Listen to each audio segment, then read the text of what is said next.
Hello everyone, myself Rashmi Gungunawat and I'm here to discuss the topic electricity which is coming under the 10th class physics.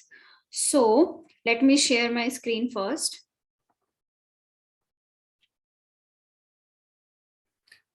Okay, so my topic is electricity. So first of all, we should know about what is this term. इस term के बारे में हमें जानना बहुत जरूरी है क्योंकि हम कोई भी टॉपिक पढ़ते हैं साइंस में उससे पहले जो हमें जो टर्मिनोलॉजी होती है उसी को एक बार समझें तो हमें आधी चीज डायरेक्टली समझ में आ जाती है। तो electricity is relating two electron, मतलब ये जो वर्ड है ये इलेक्ट्रॉन से आया है। अगर हमें इलेक्ट्रॉन की प्रॉपर्टीज पता होगा, इलेक्ट्रॉन पता होगा तो हम इजीली इलेक्ट्रिसिटी के बारे में समझ सकते हैं। एंड एज आई नो आप लोगों ने 8th 9th क्लास में इलेक्ट्रॉन के बारे में पढ़ा होगा that it is negatively charged and it is accumulated in the atom. ये एक ऑर्बिट में घूम रहा होता है, ठीक है। और सेंटर में जो न्यूक्लियस होता है एटम के, वहां पर न्यूक्लियन एंड न्यूक्लियंस में प्रोटॉन्स एंड न्यूट्रॉन्स होते हैं और इलेक्ट्रॉन्स कहाँ पर होते हैं, इसमें ऑर्बिट्स में रिवॉल्व कर रहे होते हैं। So that's all about the atom and that's all about the electrons. So अब हम इलेक्ट्रिसिटी के बारे में पढ़ते हैं। Electricity is a branch of physics in which we study about the study of charges. Okay, जहां पर वो ब्रांच फिजिक्स की जिसमें हम चार्जेस के बारे में पढ़ते हैं, ठीक है, वो हम उसको हम क्या कहते हैं, इलेक्ट्रिसिटी कहते हैं, ठीक है। अब इलेक्ट्रिसिटी कितने टाइप की होती है सबसे पहले हमें ये जानना है। तो electricity is of two types. Number 1 is static electricity,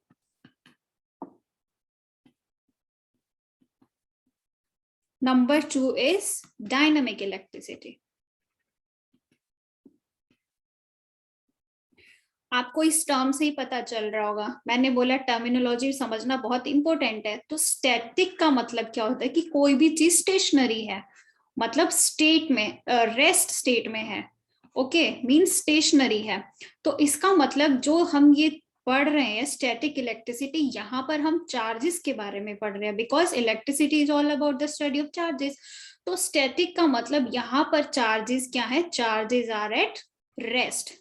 उसके लिए जो हम इलेक्ट्रिसिटी पढ़ रहे हैं तो वहां पर जो भी चार्जेस होंगे वो हमारे मोशन में नहीं होंगे, वो रेस्ट में होंगे। उसकी वजह से जो इलेक्ट्रिसिटी प्रोड्यूस होगी उसको हम क्या कह रहे हैं, स्टैटिक इलेक्ट्रिसिटी। अब इसके स्टैटिक इलेक्ट्रिसिटी के एग्जांपल्स पढ़ेंगे। उससे पहले अब किसी भी चीज में अगर हमने स्टैटिक की बात करी है तो डायनामिक की भी बात करेंगे। डायनामिक का मतलब क्या होता है, something which is in motion. अब हम यहाँ पर इलेक्ट्रिसिटी की बात कर रहे हैं तो यहाँ पर मोशन में क्या होना चाहिए, चार्जेस आर इन मोशन, ठीक है। यहाँ पर चार्जेस आर इन मोशन। तो हमने दो केसेस लिए हैं, two types of electricity we are discussing about. One is static electricity, second is dynamic electricity. Static electricity में charges are at rest and dynamic electricity में charges are at motion, ठीक है। अब examples देखते हैं दोनों के। So let me take a new slide.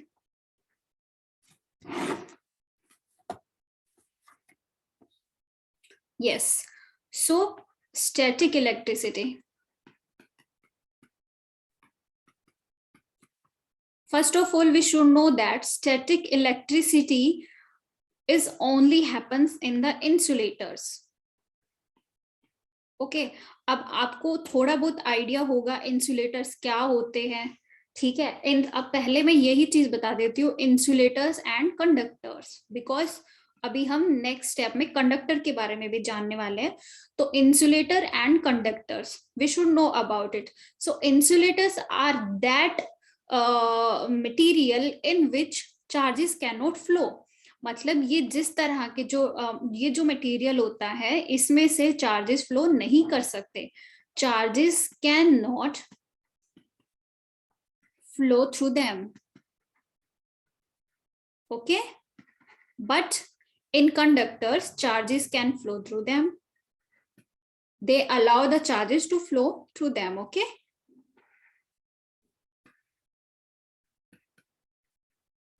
yeah. So अब इनके एग्जाम्पल्स देखिए. अब कंडक्टर्स के एग्जाम्पल्स तो बहुत सारे हैं. For example aluminium, steel, iron, zinc, copper, ये सब क्या है? मेटल्स है.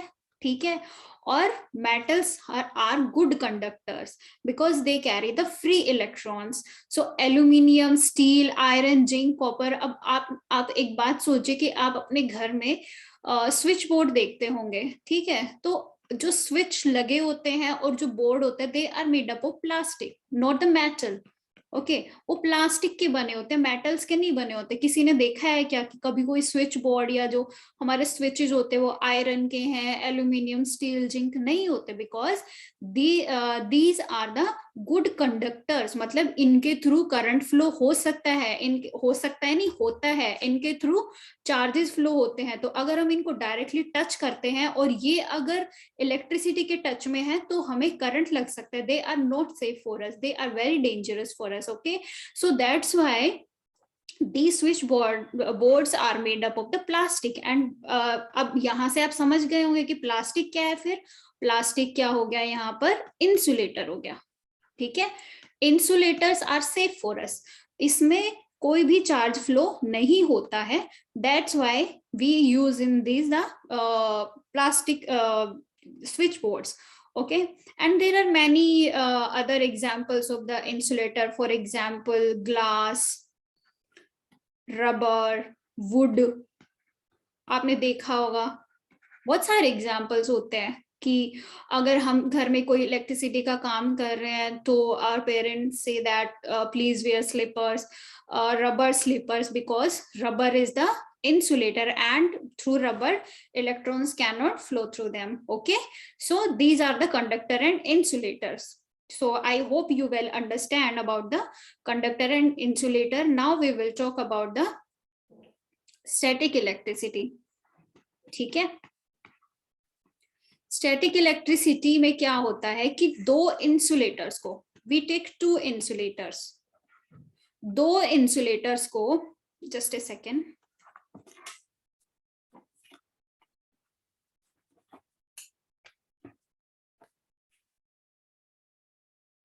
that we take two insulators and if we rub them with each other, for example we take a comb, plastic comb we use. Okay, अगर हम plastic कोम से अपने बालों को अनटेंगल कर रहे हैं तो आप देखेंगे कि चार्ज क्रिएट हो जाता है कि जो अब इनको रब करने पे, टू इंसुलेटर्स को रब करने पे एक दूसरे पे चार्ज एक्यूमुलेट करते हैं, opposite type of charges. For example comb पे पॉजिटिव चार्ज आ गया एंड हेयर्स पे नेगेटिव चार्ज आ गया. तो अब हेयर्स कोम के साथ उठने लगेंगे, चिपकने लगते हैं, तो इसको हम इंड्यूस चार्ज बोलते हैं. ठीक है, कि ये चार्ज इंड्यूस हुआ है. इंड्यूस मतलब खुद से क्रिएट होना. This is type of induce charges. ठीक है, for example another example is rubbing of silk cloth with glass rod. अगर हम ग्लास रोड को एक सिल्क क्लॉथ से रब कर रहे हैं तो उसमें भी चार्ज क्रिएट होता है कि जो ये कपड़ा है ये इससे चिपकने लगेगा. इन दोनों पर ऑपोजिट चार्जेस इंड्यूस हुए हैं और एक दूसरे को अट्रैक्ट कर रहे हैं. ठीक है, तो this is the kind of static electricity कि यहाँ पर चार्जेस रेस्ट पे हैं और एक दूसरे को अट्रैक्ट कर रहे हैं लेकिन वो मोशन में नहीं है. So this property only happens in the insulators. Charges will accumulate on the surface. Okay, they will not flow. So this is kind of static electricity. Now we will talk about the dynamic electricity. So dynamic electricity is very very important for us because अगर charges flow करेंगे तभी तो हम उसका use कर पाएंगे. Okay, so we talk about conductors here. And last slide में मैंने आपको कंडक्टर के बारे में बता दिया है कि कंडक्टर्स, अब डायनामिक में मोशन चाहिए, और मोशन कहाँ पर होता है, कंडक्टर्स में होता है, क्योंकि कंडक्टर ही तो उसको फ्लो करने के लिए अलाउ करते हैं। स्टैटिक में तो चार्जेस रेस्ट पे होते हैं, कंडक्टर्स में चार्जेस फ्लो करते हैं। ठीक है, अब आपके दिमाग में एक क्वेश्चन ये आया होगा कि कंडक्टर्स में ऐसा क्या होता है भाई, कंडक्टर और इंसुलेटर में फर्क क्या है, कि इन दोनों की भी कोई इनहेरेंट प्रॉपर्टी होती होगी जिसकी वजह से ये डिफरेंशिएट करते हैं एक दूसरे से। तो जो कंडक्टर्स होते हैं ना, कंडक्टर्स में क्या होता है कि जो साइज ऑफ एटम होता है वो बड़ा होता है, और इंसुलेटर्स में छोटा होता है। ठीक है, छोटा साइज होता है। अब हमने 8-9 में पढ़ा होगा कि स्ट्रक्चर ऑफ द एटम, यहाँ पर न्यूक्लियस है और इलेक्ट्रॉन्स बाहर रिवॉल्व कर रहे हैं डिफरेंट ऑर्बिट्स में। तो अगर मेरा एटम बड़ा साइज का होगा तो ज्यादा ऑर्बिट होंगे, ज्यादा इलेक्ट्रॉन्स रहेंगे, और जितने ज्यादा इलेक्ट्रॉन्स रहेंगे उतने ही ज्यादा ऑर्बिट, और उतनी ही ज्यादा न्यूक्लियस से डिस्टेंस बढ़ेगी ऑर्बिट की, ये वाली डिस्टेंस। तो ये जितनी डिस्टेंस बढ़ेगी उतना ही इनके बीच अट्रैक्टिव फोर्स कम होगा, क्योंकि नेगेटिव है और यहाँ पर पॉजिटिव चार्ज, इन दोनों के बीच में फोर्स है ना, अट्रैक्टिव फोर्स है। तो ये अट्रैक्टिव फोर्स क्या होगा, कम होगा। तो जितना ये कम होगा उतना ही ये फ्री हो जाएंगे। ठीक है, और जितने ये फ्री होंगे उतने ही ज्यादा ये फ्लो करेंगे। तो ऐसे आप सोचिए कि आपके पास एक मेटेलिक वायर है। अब एक मेटेलिक वायर में कितने सारे एटम्स होंगे, बहुत सारे एटम्स होंगे, और मान लीजिए हर एक एटम पे एक इलेक्ट्रॉन फ्री है। ठीक है, हर एक एटम के पास एक इलेक्ट्रॉन फ्री है। तो ऐसे करोड़ों, बहुत सारे, मतलब अनकाउंटेबल होंगे हमारे पास फ्री इलेक्ट्रॉन्स। तो वो सारे फ्री इलेक्ट्रॉन्स क्या करते हैं, इलेक्ट्रिसिटी को पास करने में, इलेक्ट्रॉन्स को पास करने में क्या करते हैं, हेल्प करते हैं। So that's why they are known as the conductor. Conductors मतलब जो कंडक्ट करे दो जगहों के बीच में, मतलब यहां से यहां तक जो एक दूसरे को पास करने के लिए जो परमिशन दे रहा है, that is the property known as the conductance. ठीक है, और इंसुलेटर्स में क्या प्रॉब्लम हो जाती है कि जो ये न्यूक्लियस है और ऑर्बिट है, यहाँ पर बहुत ही कम डिस्टेंस होता है। तो जितना कम डिस्टेंस होगा उतना ही जो अट्रैक्टिव फोर्स है वो ज्यादा होगा। ठीक है, तो वो ज्यादा हो जाएगा तो क्या होगा, ये फ्री नहीं रहेगा, फ्री नहीं रहेगा, इसको बहुत ज्यादा एक्सटर्नल फोर्स की जरूरत पड़ेगी, जितनी हम मतलब दे भी नहीं सकते, फिर भी जरूरी नहीं है कि ये जा पाए। ठीक है, तो क्या करते हैं कि इनको हम एज इट इज छोड़ देते हैं। तो ये जो फोर्स होता है, अट्रैक्टिव फोर्स होता है, ये बहुत हाई होता है। Electrons will never leave their surface. Okay, so that's why they comes in the category that is insulator. ठीक है, अब कंडक्टर और इंसुलेटर को हम यूज कैसे करते हैं, बेसिकली हम कंडक्टर को कैसे यूज करते हैं। अब कंडक्टर से हम अपने जो घरों में जो लाइट आती है, जो भी हमारे इलेक्ट्रिकल अप्लायंसेस होते हैं, इनको हम यूज कैसे कर पाते हैं, क्योंकि इनमें इलेक्ट्रिसिटी को हम एक्सटर्नल इलेक्ट्रिसिटी प्रोवाइड करवाते हैं उनको। अब वो एक्सटर्नल इलेक्ट्रिसिटी वहां से मतलब इन तक पहुंची कैसे, वो किसी ना किसी जरिए से ही पहुंची होगी ना। अब हम वो देखते हैं कि कंडक्टर्स का यूज कैसे कर पाते हैं हम। अब देखिए, मान लीजिए ये आपके पास एक मेटेलिक वायर है। ठीक है, अब इसके पास फ्री इलेक्ट्रॉन्स तो है, लेकिन उनका यूज कैसे करें, वो फ्री इलेक्ट्रॉन्स को हम फ्लो कैसे करवाएं, मतलब वो चार्ज लेके फ्लो कैसे करेगी कि वो हमारे अप्लायंसेस तक पहुंच सके। तो हम क्या करते हैं, इन पे हम एक बैटरी ऐड कर देते हैं। ठीक है, बैटरी लगा देते हैं, that is positive, that longer line is the positive terminal, that is negative terminal। तो यहाँ पर पॉजिटिव और ये नेगेटिव, ठीक है, पोलैरिटी है ये इनकी। तो जब हमने यहाँ पर सेल कनेक्ट कर दिया है तो यहाँ जो इलेक्ट्रॉन्स हैं, या नहीं सॉरी, ये मैंने गलत किया, I am so sorry, let me change it. Negative को नेगेटिव से करते हैं, पॉजिटिव को पॉजिटिव से ऐड करते हैं। ठीक है, मान लीजिए ये नेगेटिव है और ये वाला टर्मिनल मेरा पॉजिटिव है। तो नेगेटिव टर्मिनल से यहाँ मतलब इलेक्ट्रॉन्स है, यहाँ पर इलेक्ट्रॉन्स है तो ये रिपेल होंगे, ये नेगेटिव टर्मिनल है, इसमें इलेक्ट्रॉन्स फ्री है। तो नेगेटिव नेगेटिव रिपेल करते हैं एक दूसरे को, तो ये इससे दूर भागेंगे, इलेक्ट्रॉन जो फ्री है वो दूर भागेंगे, और ये दूर भागेंगे, और इधर क्या है, पॉजिटिव टर्मिनल है, और पॉजिटिव टर्मिनल उनको अट्रैक्ट भी कर रहा है। एक तो रिपल्सिव फोर्स है, ऊपर से अट्रैक्टिव फोर्स है सामने से। एक तो कोई भगा रहा है, दूसरा उनको बुला रहा है, तो वो बहुत जल्दी जाएंगे। तो ये पॉजिटिव टर्मिनल की तरफ अट्रैक्ट होंगे, ठीक है, और ये फिर ऐसे फ्लो करेंगे, इधर आ जाएंगे। तो ऐसे ही पॉजिटिव टू नेगेटिव इलेक्ट्रॉन्स हमारे फ्लो करते रहेंगे। So direction of flow of electrons is from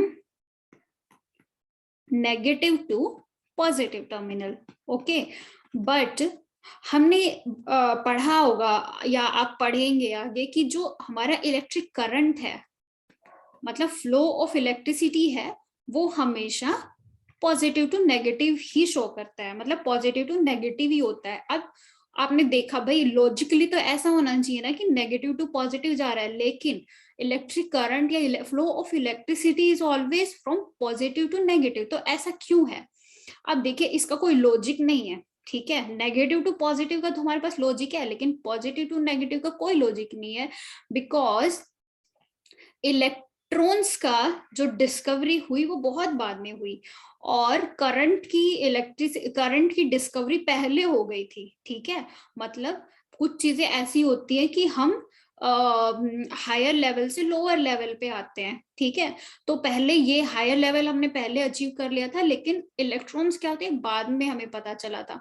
तो अकॉर्डिंग टू यूनिवर्स, मतलब कि एक डिफ्यूजन लॉ होता है। डिफ्यूजन में क्या होता है कि चीजें हमारी हायर क्वांटिटी से लोअर क्वांटिटी में फ्लो करती हैं, ठीक है, मतलब कि लोअर डायरेक्शन में। तो ये अज्यूम कर लिया गया था कि पॉजिटिव वाला टर्मिनल है ये हायर वैल्यू पे है, नेगेटिव वाला टर्मिनल लोअर वैल्यू पे है, ठीक है। इसीलिए हमारी इलेक्ट्रिसिटी है वो भी पॉजिटिव टू नेगेटिव ही फ्लो करती होगी। ये प्री अजम्पशन था, मतलब इसके पीछे कोई लॉजिक नहीं है, जैसे जस्ट एन अजम्पशन, और यही तब से हम क्या कर रहे हैं, फॉलो कर रहे हैं, ठीक है। किसी ने इसके साथ कोई छेड़छाड़ नहीं करी।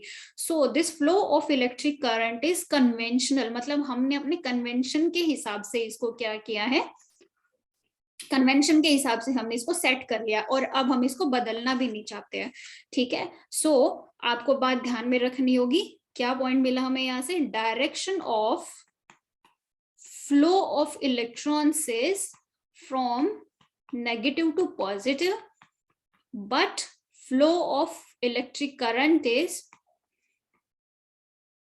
Positive to negative. ओके, तो ये हमारी कहानी थी, और इस चैप्टर में हम आगे और क्या क्या पढ़ने वाले हैं वो है टर्म्स जो जो हम इसमें पढ़ेंगे, दैट आर इलेक्ट्रिक करंट जो कि हमने पढ़ लिया है, इलेक्ट्रिक चार्ज जो कि हमने इलेक्ट्रिक चार्ज पहले पढ़ते हैं, इलेक्ट्रिक चार्ज भी हमने पढ़ लिया है। फिर पोटेंशियल डिफरेंस, पोटेंशियल डिफरेंस के बाद हम रेजिस्टेंस पढ़ेंगे, and heat generation, heat generate होती है वो पढ़ेंगे, देन इलेक्ट्रिक पावर। तो ये हमारे चैप्टर का कंटेंट है जो हमें पढ़ना है, ठीक है। सो बाकी चीजें हम नेक्स्ट लेक्चर में डिस्कस करेंगे। Till then, thank you so much, bye bye.